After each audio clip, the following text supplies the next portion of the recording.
Baik, terima kasih Kang Ai. Bismillahirrahmanirrahim. Assalamualaikum warahmatullahi wabarakatuh. Alhamdulillahirabbil alamin wassalatu wassalamu ala asyrofil anbiya'i wal mursalin wa ala alihi wa sahbihi ajmain.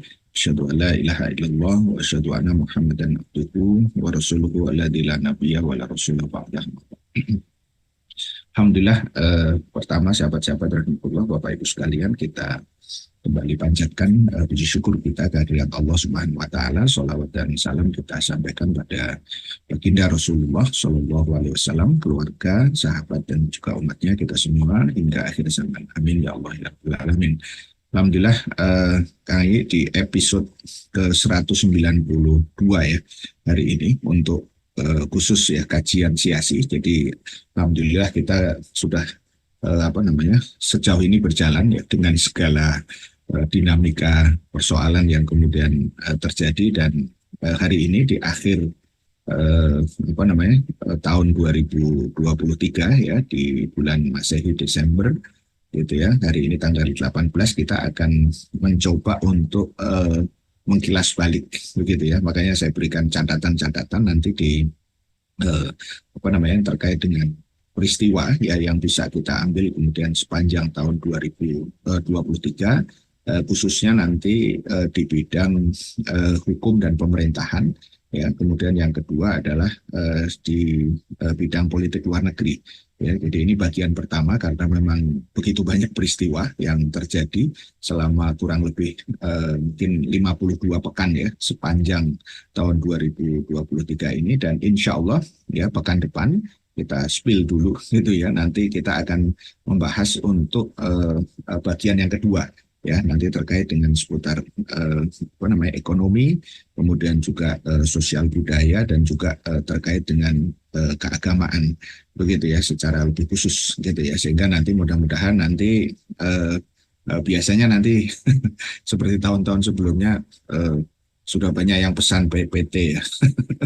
Jadi nanti insya Allah kita share karena ini panjang ya, satu PPT-nya kira-kira, karena ini kita coba rangkumkan dari berbagai isu-isu highlight ya, yang tentu tidak semua isu akan bisa tercover karena keterbatasan waktu kita juga, tetapi paling tidak itu memberikan gambaran di bidang-bidang tersebut gitu ya. Jadi mudah-mudahan nanti sahabat-sahabat bisa kemudian memanfaatkan ini gitu ya di akhir tahun ini untuk kita semua sama-sama tafakur begitu ya, kira-kira apa yang sudah kita lalui sepanjang tahun 2023 ini, dan apa yang kira-kira nanti bisa kita proyeksikan untuk tahun 2024 di semua aspek ya. Terutama kalau kita kajian politik, kita konsisten untuk senantiasa membahas berbagai persoalan di dalam ya dan di luar negeri. Di dalam negeri itu kita nanti akan masuk pada persoalan-persoalan pemerintahan gitu ya, kemudian hukum ya, ekonomi gitu ya, sosial budaya begitu ya, dan terkait dengan juga dengan pendidikan gitu ya, dan yang terkait dengan luar negeri tentu saja adalah berbagai dinamika dan konstelasi internasional ya yang kemudian terjadi begitu sepanjang tahun ini. Baik, kita akan mulai ya untuk kesempatan pagi hari ini. Sudah kelihatan ya Kang Ayu?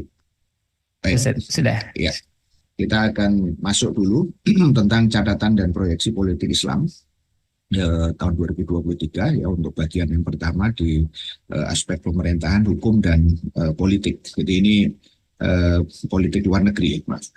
Yang ini, jadi kita akan lihat beberapa isu. Ini sebenarnya merimain ya, jadi mengulang memori kita, karena memang kita ini, saya sering sampaikan, bangsa kita ini mudah lupa gitu ya, jadi yang susah hafal gitu ya. Jadi mudah-mudahan ini nanti akan merefresh kembali ya, highlight ya, mungkin kalau ada hal-hal yang nanti masih belum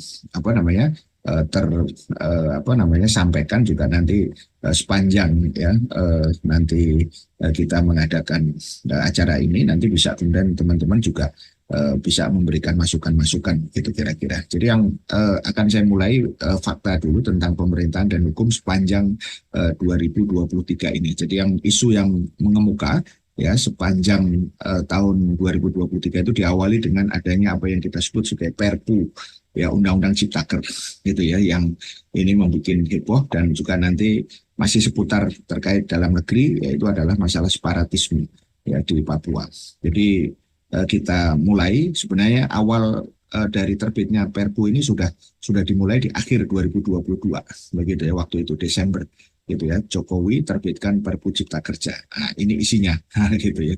Jadi intinya pada saat itu banyak pihak ya itu masih ingat mungkin ya, jadi undang-undang waktu itu kita RUU ya, catatan khusus kita ya, RUU Ciptaker atau Omnibus Law ya pada saat itu. Jadi Omnibus Law itu adalah satu undang-undang yang merevisi banyak undang-undang begitu kira-kira, dan kemudian pada saat itu banyak protes ya, masih ingat kita bahwa sampai bahkan ada berbagai aksi gitu ya, yang kemudian ternyata tidak didengar gitu ya oleh pemerintah, dan kemudian disahkanlah tadi undang-undang Ciptaker tadi itu. Nah, kemudian digugat ya di apa namanya, Mahkamah Konstitusi. Nah, waktu itu mungkin masih masih masih mungkin tidak dipersoalkan ya. Kalau sekarang kan MK banyak dipersoalkan karena sudah banyak plesetan tentang mahkamah apa namanya, keluarga begitu ya.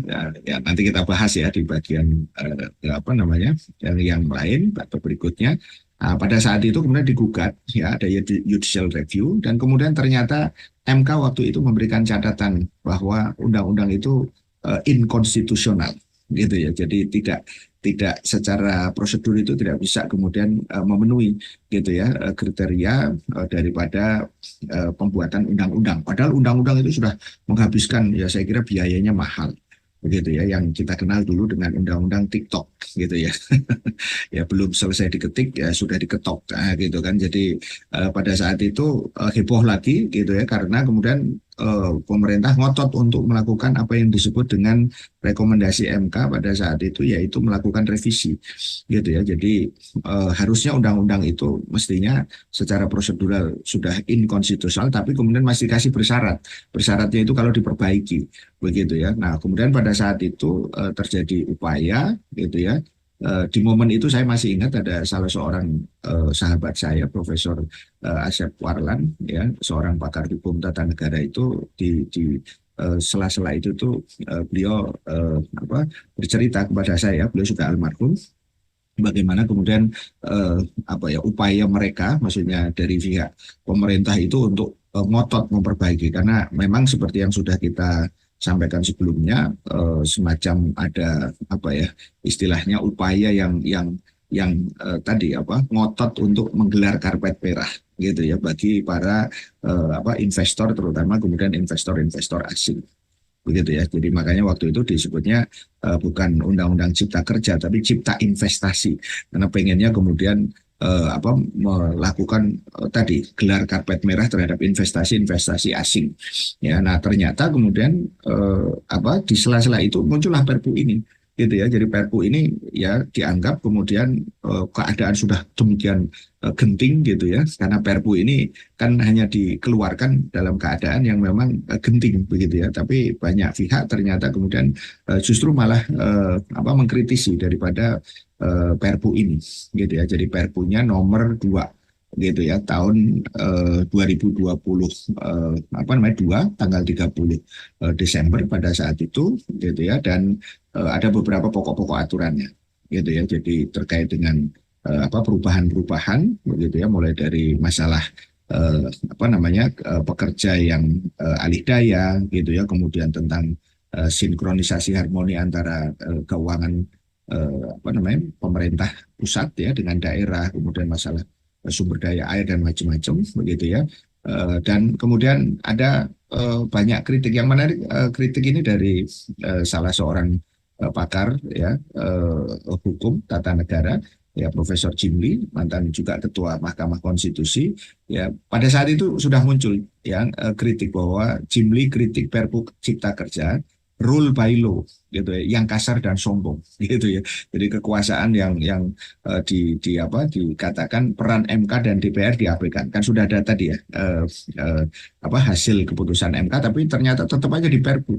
Nah, ini bukan contoh rule of law yang baik ya. Jadi dia katakan rule of law itu tanda kutip ya. Jadi contoh rule by law yang kasar dan sombong. Jadi mentang-mentang punya kekuasaan semuanya diperbukan.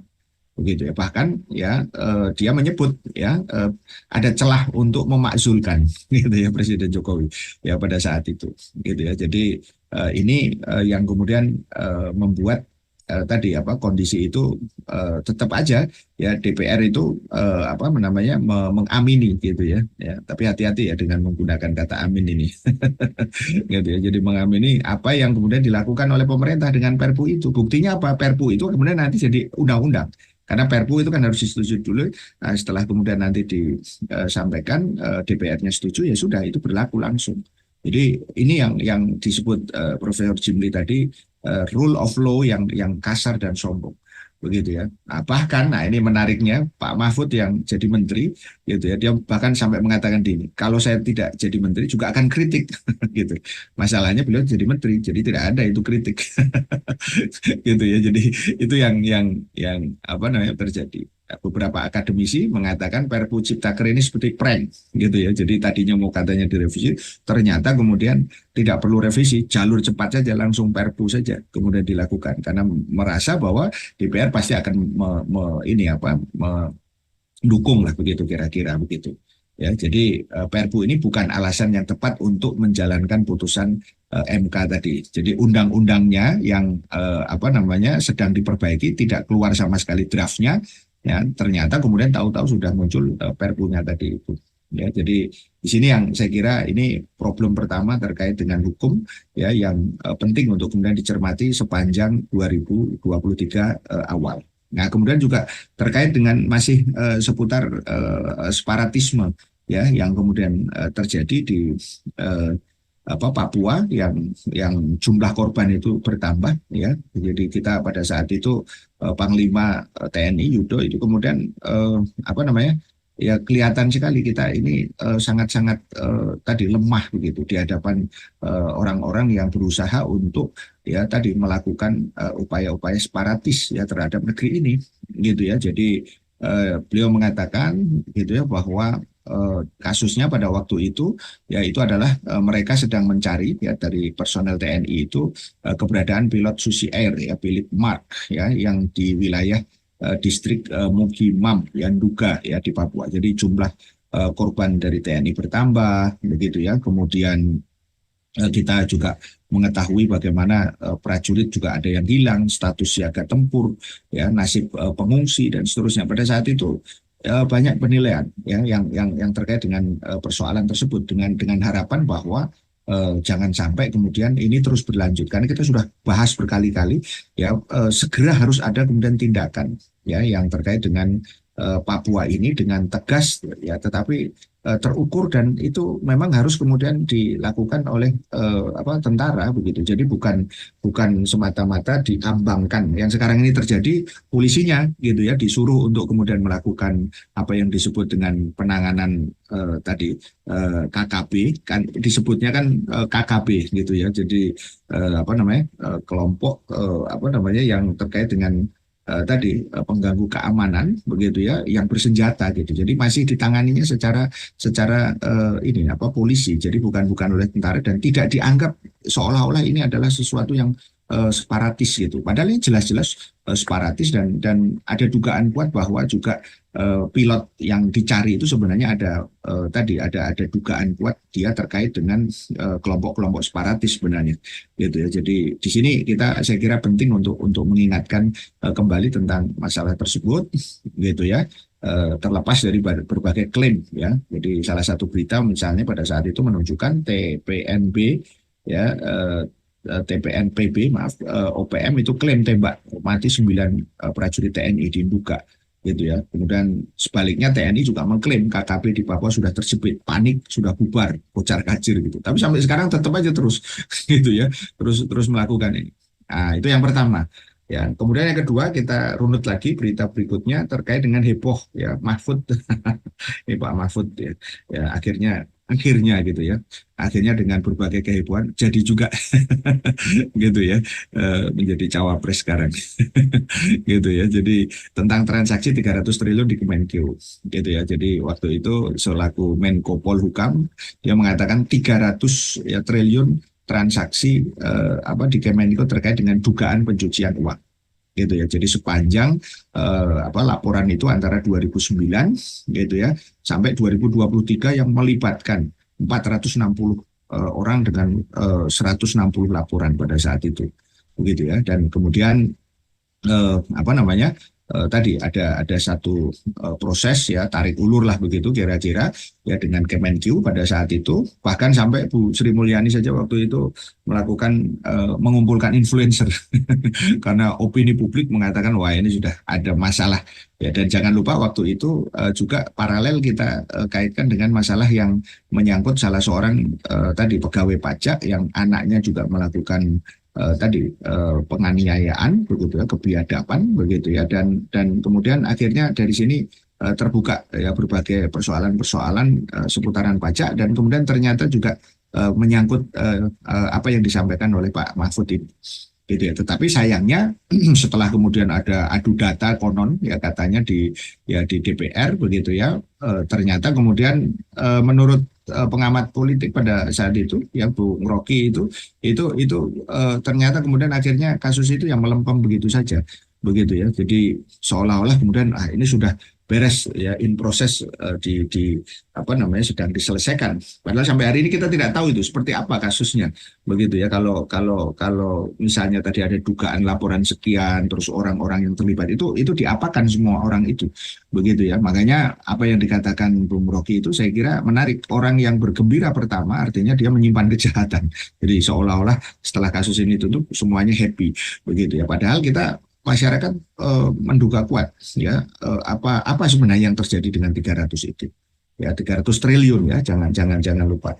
Kemudian yang ketiga itu kita kilas balik lagi terkait dengan Kepres 17 ya tahun 2022 terkait dengan HAM ya, yang kemudian ini banyak dikaitkan terutama ya itu adalah terkait dengan mereka yang dikaitkan dengan PKI ya, yaitu terkait dengan keputusan Presiden ini ya nomor 17 tahun 2022 itu terkait dengan pembentukan tim penyelesaian non yudisial pelanggaran hak asasi manusia yang berat pada masa lalu gitu ya. Dimaksudkan di situ ada rehabilitasi fisik, bantuan sosial, jaminan kesehatan, beasiswa, rekomendasi lain begitu kan, yang itu kemudian nanti terkait dengan pemulihan bagi korban gitu ya dan keluarganya.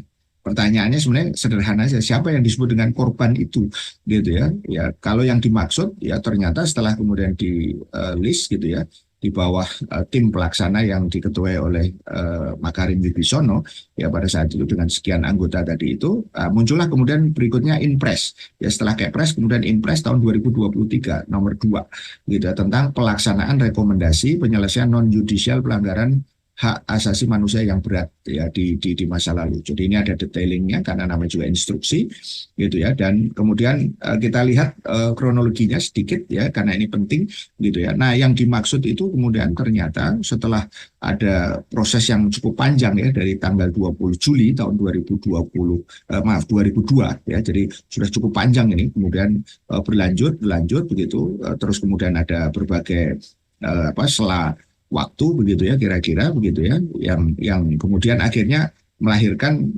beberapa rincian ini gitu ya, bahwa terjadi upaya untuk melakukan pemulihan gitu ya HAM tadi itu. Tetapi yang menarik ini adalah yang terkait dengan peristiwa 1965-1966 gitu ya. Jadi poin utamanya ya pelanggaran HAM-nya itu penguasa menuduh komunis kepada sejumlah orang dan menculik, menangkap, menahan tanpa proses hukum, menyiksa, memperkosa, melakukan kekerasan seksual, memaksa kerja dan membunuh. Nah, jumlahnya kan pada saat itu menurut Komnas HAM itu 32.774 yang telah hilang ya, dan beberapa tempat diketahui menjadi lokasi gitu ya. Nah, peristiwa ini merujuk kepada G30 SPKI. Ya, nah kemudian pertanyaannya, jika Komnas HAM itu menyebut mereka korban, bagaimana kemudian banyaknya ulama ya, dan pihak lain yang terbunuh, disiksa, diculik, istrinya diperkosa, dan juga tindakan kekerasannya oleh PKI, begitu ya. Jadi ini catatan yang waktu itu kita berikan ya dalam konteks ini. Meskipun ada juga yang lain-lain ya. Di sini ada masalah Petrus ya tahun 82-85, terus kemudian yang terkait dengan apa namanya berbagai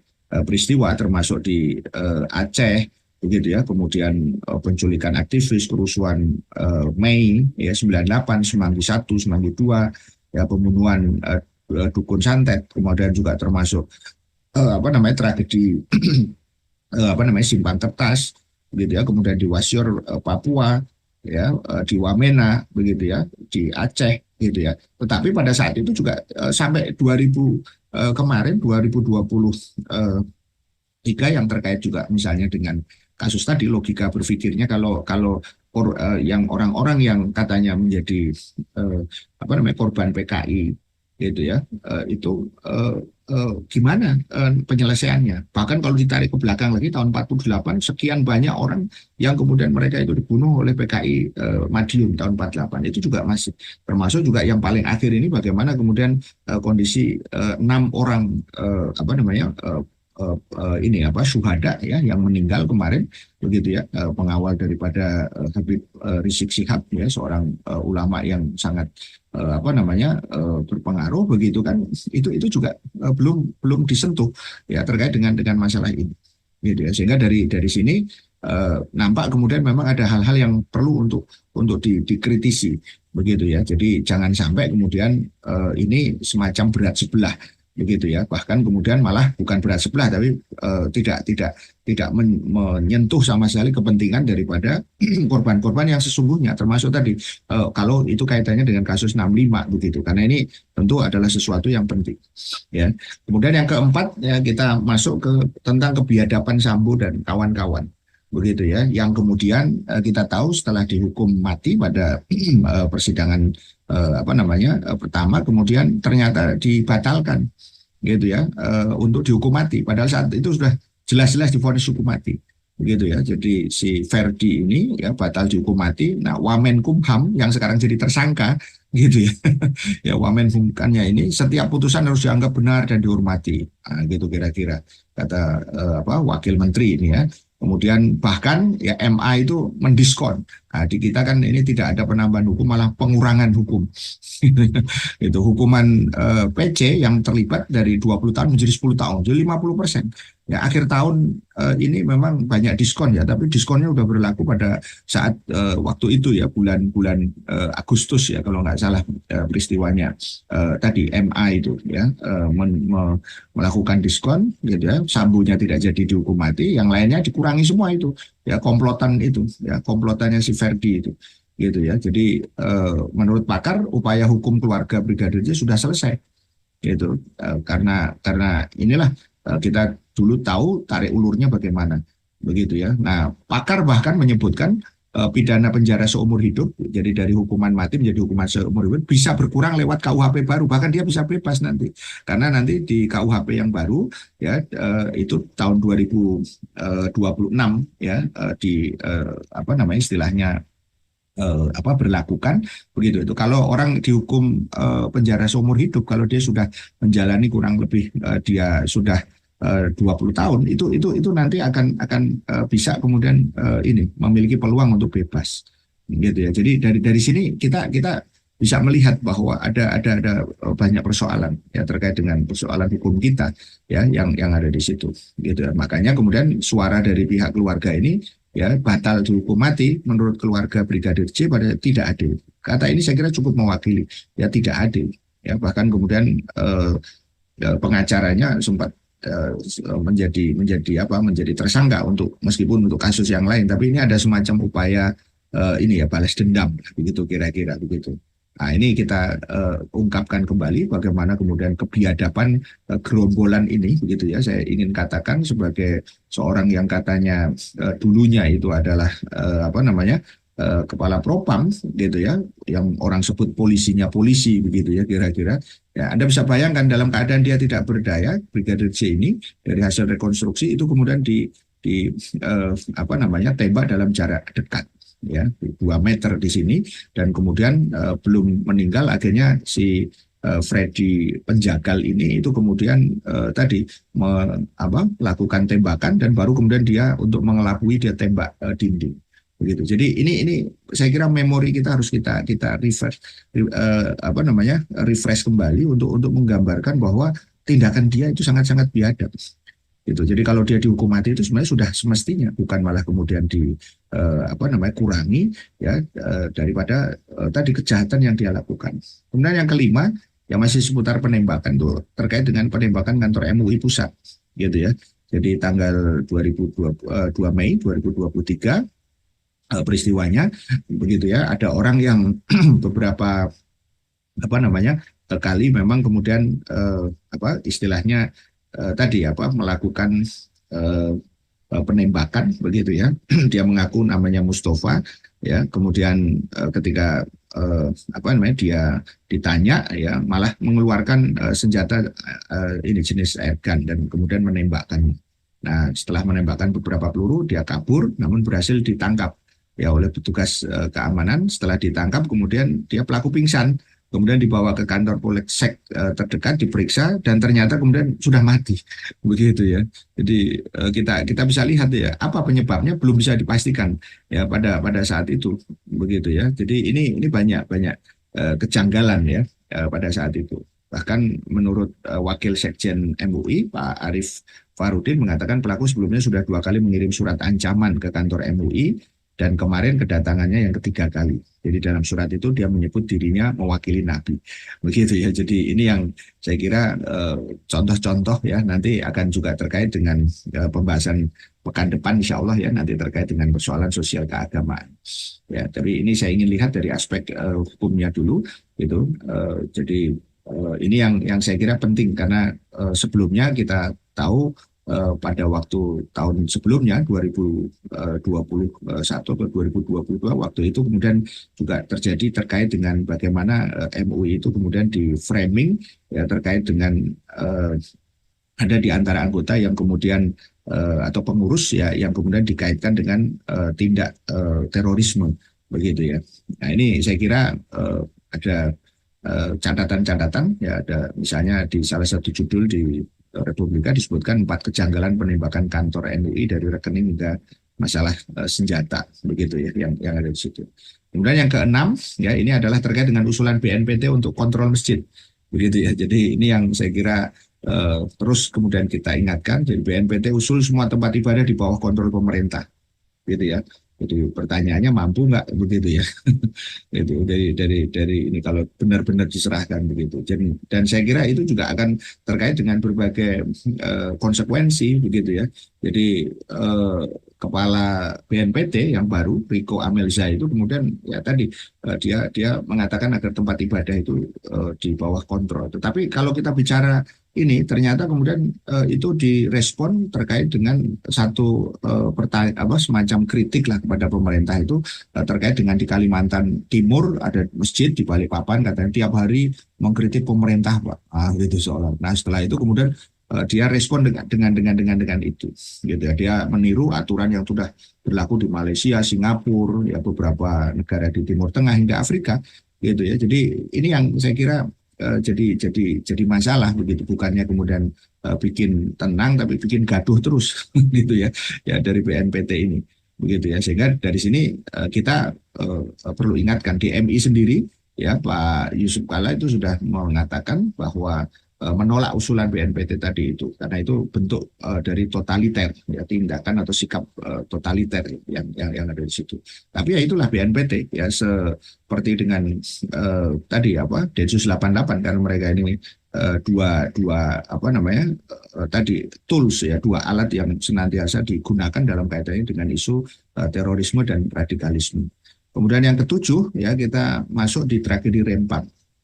Ya, yang kemarin sudah juga kita bahas, ini mengingatkan kembali Pulau Rempang, Batam di Kepulauan Riau, begitu ya. Jangan sampai kita lupa dengan peristiwa ini setelah begitu banyak isu yang lain, ya di mana intinya isunya adalah bahwa ya Rempang ini akan diserahkan kepada pengusaha apa namanya Tommy Winata yang kita sudah kenal lah track recordnya begitu.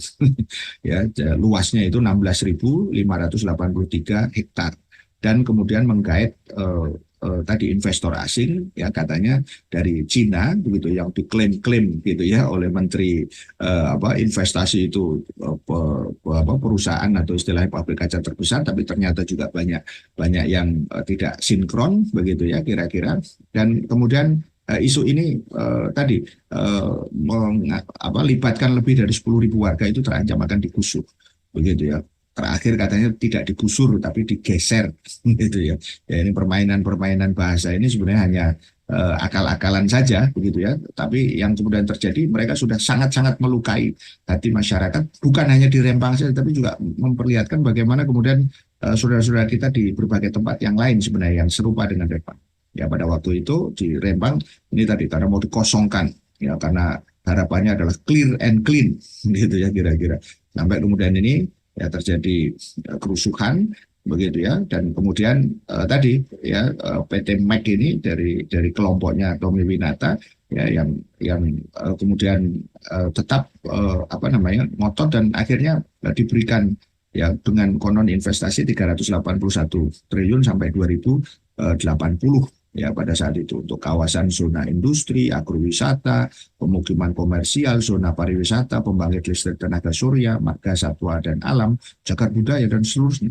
Jadi benar-benar dalam kontrol ini, apalagi dengan tadi apa investor dari Cina begitu ya. Nah dari sini kita bisa melihat ada problem yang sangat serius di situ ya.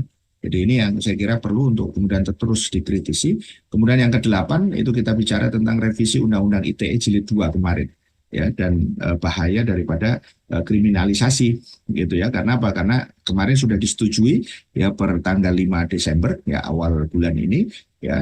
Kemudian kita tahu Undang-Undang ITE ini seringkali menjadi apa namanya satu alat begitu ya untuk melakukan kriminalisasi. Kemarin sudah kita bahas cukup panjang lebar, tetapi poin pentingnya itu adalah bahwa revisi ini dinilai belum menutup potensi untuk kriminalisasi tadi itu. Ya ini yang saya kira penting baik itu untuk aktivis atau kemudian untuk masyarakat-masyarakat yang mungkin dia tidak berdaya begitu.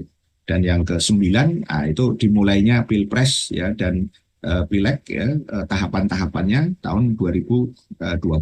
Jadi kita udah tahu kemarin tahapannya terkait dengan kampanye begitu ya dari para capres ya nomor 1, 2, dan 3 dan di situ saya kira kita sudah bisa mulai melihat ya bagaimana fakta daripada tadi calon-calon itu ya mulai dari visi misinya dan seterusnya begitu ya sehingga nanti kita akan bisa memberikan penilaian begitu ya apakah memang mereka ini layak begitu ya untuk menjadi pemimpin begitu ya di negeri ini atau sebaliknya mereka sebenarnya ada di dalam kendali ya pihak-pihak lain gitu.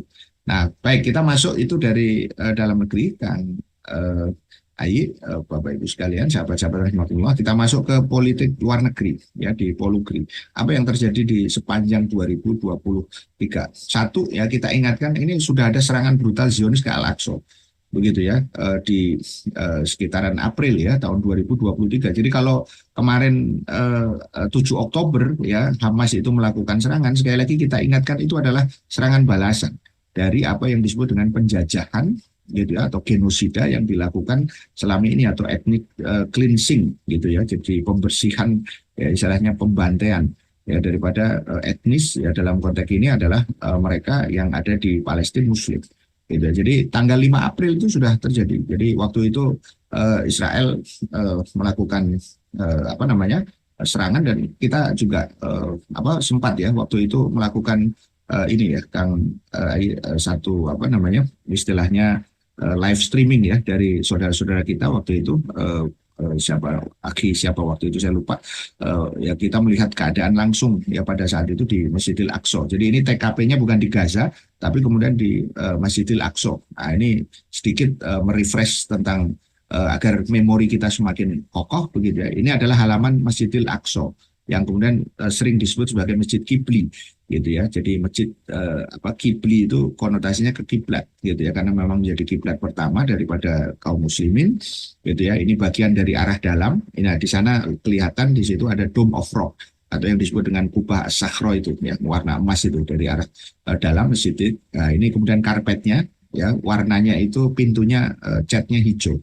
Ini bisa kita lihat di sini masjidnya. Nah, ini suasana dalamnya masjid Kibli tadi itu yang kemudian diserang secara brutal oleh Zionis tadi itu. Ini bagian-bagian bentuk.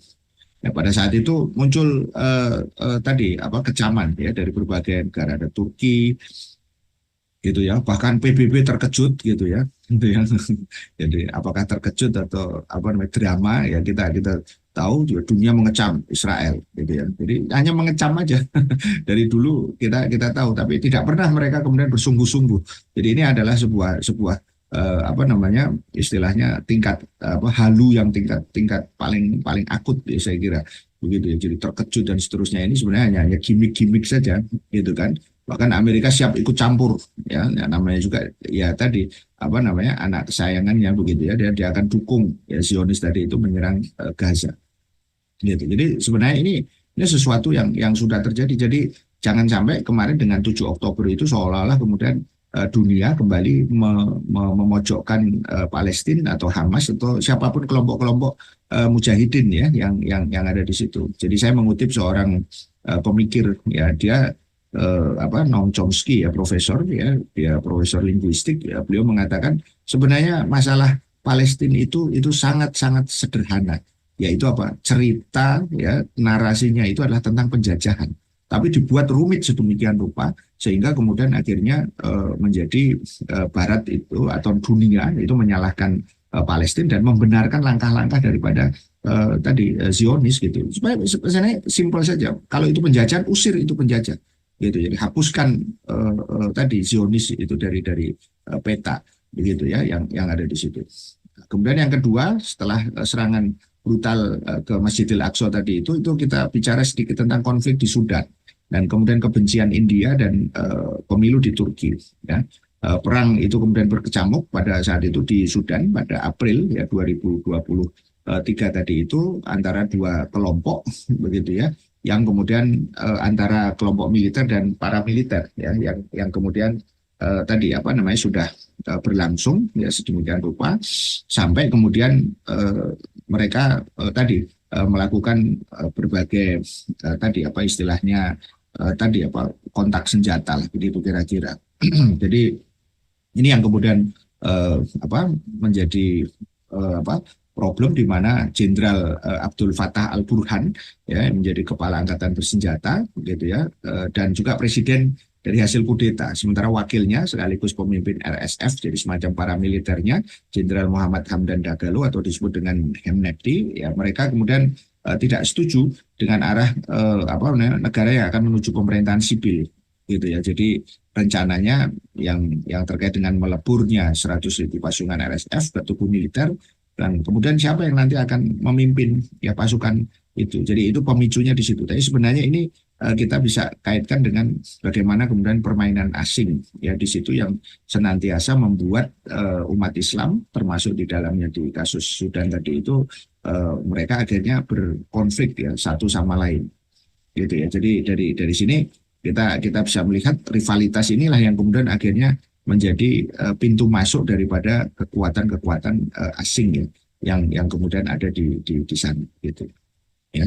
Nah, ini saya kira beberapa detailnya sehingga kemudian waktu itu 897 WNI itu sudah dievakuasi ya dari Khartoum ya, dari ibu kota Sudan pada saat itu, dan kemudian kita belum tahu perkembangan kondisi sekarang gitu ya. Jadi ada perpanjangan waktu itu gencatan senjata selama 72 jam dan kemudian gunakan untuk melakukan evaluasi.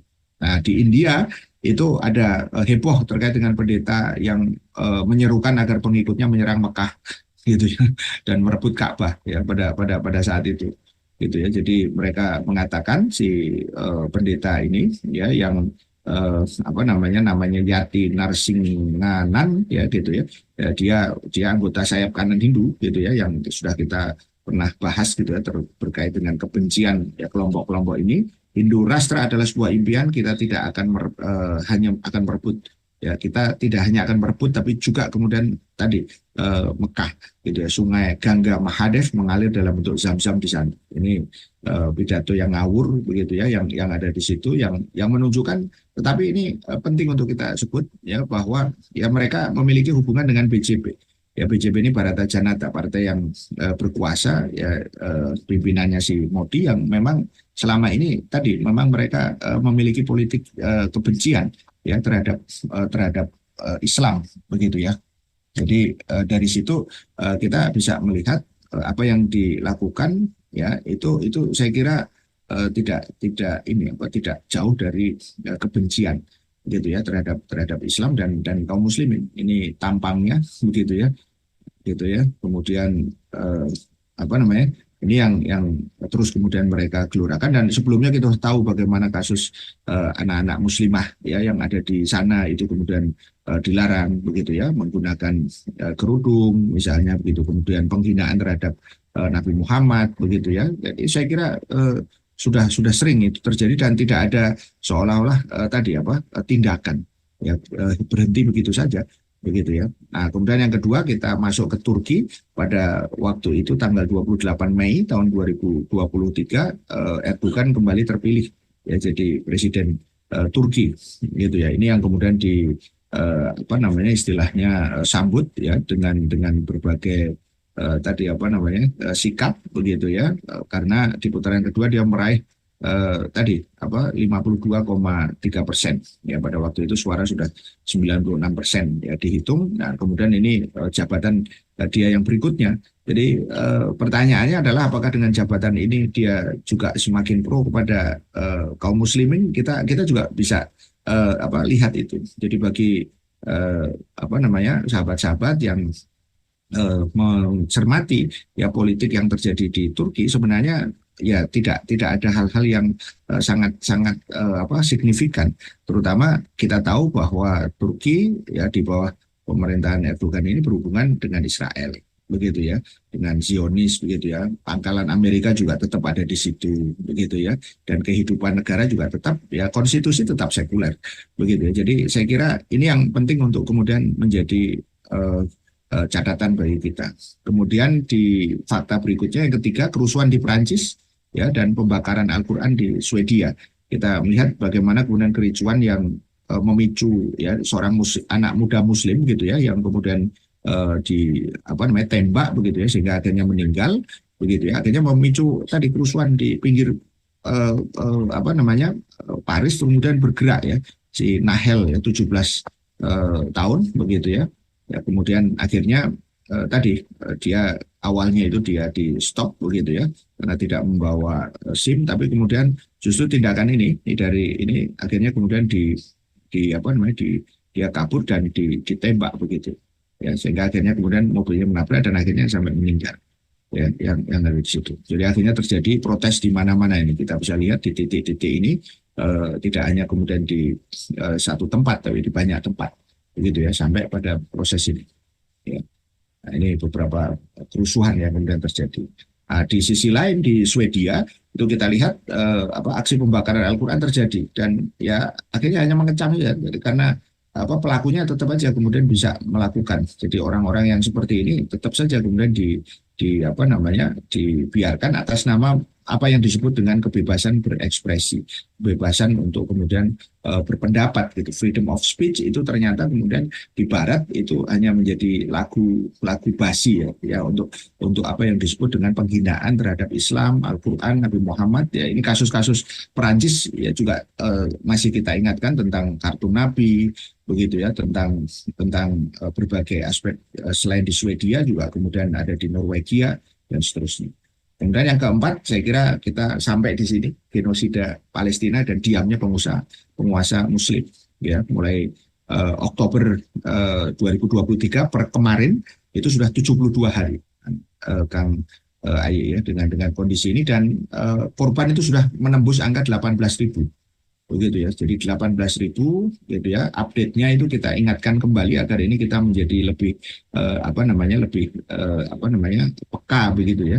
Jadi menurut Hamas jumlah korban tewas ya sebelumnya itu 12.300, lebih dari 5.000 itu anak-anak. Ya 3.300-nya itu adalah perempuan gitu, dan 30.000 itu mengalami luka-luka. Jadi kalau yang 18.000 tadi terakhir itu tewas itu yang terhitung, karena mereka mengatakan susah lagi memberikan jumlah angka karena pertempuran setelah gencatan senjata kurang lebih sepekan pada waktu itu tetap aja kemudian terjadi tadi upaya jahat ya dari Zionis tadi itu ya. Jadi ini kita bisa lihat bagaimana ada 1.200 anak masih tertimbun ya. Kita ingatkan kembali semangat bahwa mereka tetap hidup begitu ya. Kamulah yang mati. Jadi kalau kita sudah kehilangan hati kita, pikiran kita, maka sesungguhnya ya mati ya, sebagaimana diingatkan di dalam Al-Qur'an, wala taqulu lima yuqtalu fi sabilillahi amwat, bahwa jangan kalian mengatakan yang orang-orang yang terbunuh di jalan Allah itu mati. Sesungguhnya apa? Bal ahya'u walakin la tash'urun. Karena sesungguhnya mereka itu adalah hidup dan kamu tidak menyadarinya. Gitu. Jadi ini yang saya kira sebuah spirit yang sangat luar biasa yang kemudian terus disuarakan ya dari lebih 75 tahun ya, sejak tahun 1948 itu terjadi penjajahan tadi Zionis ya, dan bahkan ini saya kira semua murid tadi ya, 5.000 lebih tadi terbunuh, itu akhirnya 2023 2024 tahun ajarannya itu menurut menteri itu telah berakhir.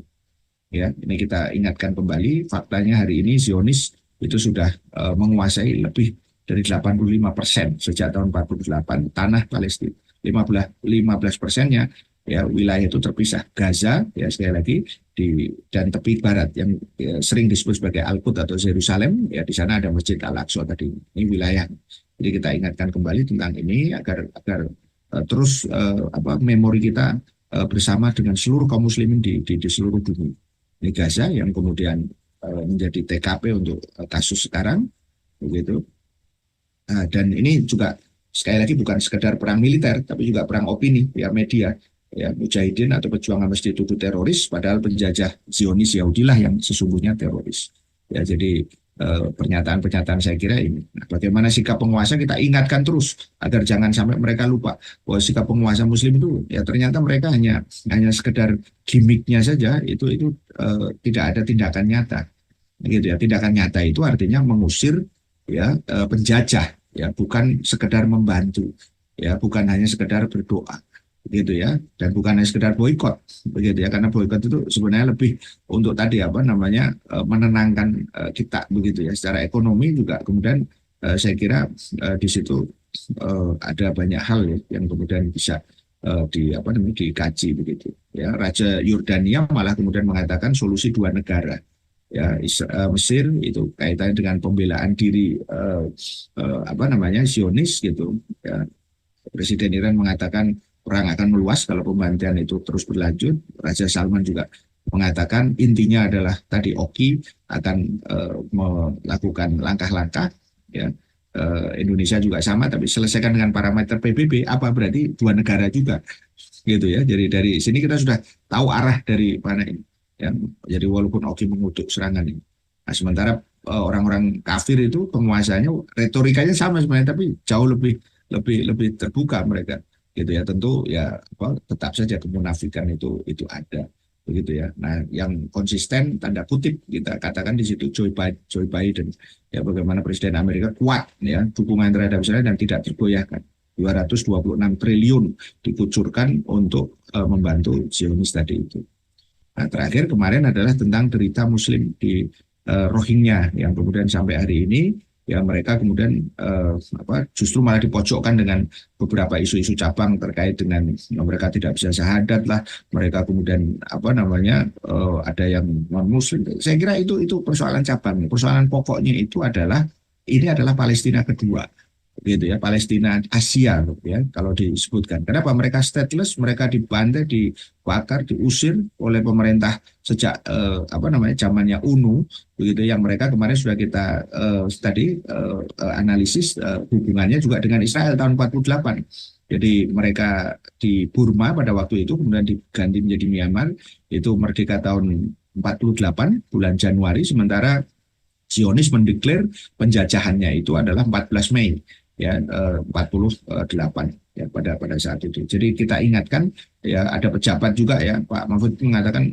kita berhak untuk tidak menerima mereka. Ini sebuah ungkapan-ungkapan yang saya kira justru jauh daripada apa yang mereka gaung-gaungkan selama ini tentang kemanusiaan. Kalau kita melihat ini persoalan agama, gitu ya, sebagaimana Palestina, karena agama Islam itu memberikan perspektif bagi kita melihat berbagai masalah. Ini sekilas saya kira tentang mereka yang sudah kita bahas sebelumnya, begitu ya. Ini letaknya tempat mereka yaitu di Arakan atau Rakhine, ya, suku atau etnisnya itulah Rohingya yang Muslim, begitu ya, dan mereka kemudian akhirnya menjadi stateless ya, jumlahnya sudah mencapai jutaan. Apa yang kemudian bisa kita simpulkan tentang AI dengan beberapa peristiwa di dalam negeri, khususnya pemerintahan dan hukum ya, dan juga kemudian politik luar negeri. Poin pertama, makin buruknya tata kelola hukum ya dan pemerintahan. Ini saya kira penting untuk kita ingatkan kembali dengan kasus-kasus yang mulai dari Undang-Undang Ciptaker, masalah kemudian juga masalah tadi separatisme, masalah penegakan hukum terkait dengan si penjagal Sambo tadi dengan gengnya, begitu ya. Kemudian juga terkait tadi dengan berbagai kasus-kasus rempang, begitu ya, tentang masalah hukum tanah ya dan seterusnya ya, dan pemerintahan itu sendiri sampai adanya tadi Pilpres ini yang kemudian kita kenal kemarin, tadi diloloskannya salah seorang ya cawapres, begitu ya, yang usianya masih tidak sesuai, tapi karena pamannya itu ada di MK dan ternyata kemudian kita mendapatkan bukti ternyata dia melakukan pelanggaran. Tapi ya itulah, seperti ibarat pepatah, anjing menggonggong kafilah berlalu, begitu kira-kira. Jadi tetap saja kemudian keburukan ini saya kira penting secara mikro untuk kemudian kita ingatkan. Ini catatan yang paling pokok ya, dan kemudian secara internasional kita lihat makin buruknya kondisi umat di berbagai belahan dunia. Saya belum secara khusus tadi menyebut misalnya ada Uighur juga, begitu ya, kemudian juga di berbagai tempat tadi yang mulai dari Sudan, Turki, kemudian juga di Palestina sudah pasti, Rohingya, begitu ya, di India ya, di Swedia, di Eropa khususnya, itu kita bisa melihat betapa bahwa kondisi umat di berbagai belahan dunia itu mengalami kondisi yang buruk. Meskipun kita tidak menafikan ada upaya istilahnya yang sungguh-sungguh ya, yang kemudian dilakukan dalam konteks bagaimana kemudian membangkitkan kembali umat ini. Secara makro apa yang bisa kita lihat, tetap akar masalahnya itu adalah karena sistem demokrasi yang sekuler untuk di dalam negeri tadi itu. Ya, plusnya itu adalah ditambah dengan perilaku buruk ya dari para pengelola atau penyelenggara negara. Begitu. Tapi akar masalah sesungguhnya adalah dari sistem demokrasi sekuler tadi yang sudah kita sering bahas, bahwa demokrasi klaimnya itu adalah dari, oleh, dan untuk rakyat, tapi sesungguhnya yang berkuasa itu adalah segelintir orang yang kemudian kita sebut sebagai oligark itu, dan dengan kekuatan modal baik mereka yang di ekonomi maupun di pemerintahan, mereka kemudian membuat apa yang kita sebut negara itu menjadi negara yang korporatokrasi, di mana kemudian tadi negara itu menjadi instrumen bisnis tadi itu. Kemudian yang kedua, ya tentu secara internasional kita masih melihat adanya dominasi kekuatan negara kafir, khususnya Amerika tadi itu, dan belum pulihnya kepemimpinan global. Jadi dari sini kita bisa memahami bahwa konflik-konflik ini memang kemudian menjadi sesuatu yang harus benar-benar kita sikapi dengan serius ya, dengan fokus, begitu ya, sehingga jangan sampai kemudian nanti terjebak ya, kalau di dalam negeri itu hanya pada gimmick-gimmick gitu ya, apakah itu gemoy atau apakah yang lain-lain gitu ya. Itu saya kira justru harus kita challenge mereka, kita tantang mereka, apa yang Anda akan lakukan next untuk mengatasi akar masalah dalam konteks ini sistem demokrasi tadi itu. Sebagaimana juga tadi akar masalah di Palestina, di Rohingya tadi itu adalah penjajah. Karena apa? Tadi dominasi kekuatan negara-negara kafir yang begitu rupa, begitu ya, dan umat Islam ini mesti kemudian terus didorong agar terjadi kebersatuan di antara mereka, terutama dalam konteks ini pemimpin-pemimpin mereka, gitu ya. Sehingga kesimpulannya ya, di bagian awal ini Kang ayo kita simpulkan akar masalahnya tetap itu adalah pada sistem demokrasi di dalam negeri khususnya di mana negara itu dihela menjadi apa yang disebut dengan negara korporatokrasi, dan yang kedua dominasi kekuatan negara-negara kafir tadi dan belum pulihnya kepemimpinan global umat. Ini yang kita bisa simpulkan untuk sementara dari bagian pertama ini. Maka implikasi politiknya satu, ya, proyeksinya, ya, kekuatan umat ini harus digunakan atau diarahkan untuk mencabut dan mencampakkan gitu ya sistem demokrasi sekuler tadi itu. Kemudian yang kedua tentu saja untuk mengatasi semua persoalan-persoalan yang lebih mendasar tadi, maka kita mesti ya dengan teguh, dengan fokus ya untuk kemudian menegakkan syariah Islam secara kafah dalam dunia khilafah Islam. Inilah insya Allah ya di tahun 2024 nanti mudah-mudahan dengan berbagai dinamika yang ada di dalam negeri ya dan juga kemudian di luar negeri tadi itu akan semakin menyadarkan kita bahwa pentingnya kita kembali kepada orang yang baik, yaitu orang yang mau taat pada Allah dan Rasulnya, sebagaimana Allah katakan ya ayyuhalladzina amanu atiullaha wa atiur rasul wa ulil amri minkum. Nah itu poin pertama dari sisi personalnya, gitu ya, orang ulil amri yang kemudian dia taat ya pada Allah dan Rasulnya. Dan yang kedua fa in tanaza'tum fi syai'in farudduhu ila Allah wa Rasul. Nah kalau ada kemudian persoalan maka kembalikan pada sistemnya, itu adalah kepada Allah dan Rasulnya, ya, bukan kepada sistem sekuler ya demokrasi tadi itu, bukan juga kepada Amerika dan PBB gitu ya, sebagaimana kemudian tadi ketika bercermin dari kasus Rohingya maupun juga kemudian kasus Palestina gitu ya, ketika semua orang itu harap-harap kepada PBB padahal PBB sendiri adalah bagian dari kepanjangan ya dari berbagai kejahatan yang dilakukan tadi, yaitu di negara-negara penjajah tadi Amerika dan sekutu-sekutunya. Saya kira itu menutup apa yang kita sampaikan di 2023 ini, Kang Ayi. Mudah-mudahan nanti Bapak Ibu sekalian bisa kemudian memperdalamnya. Terima kasih. Assalamualaikum warahmatullahi wabarakatuh.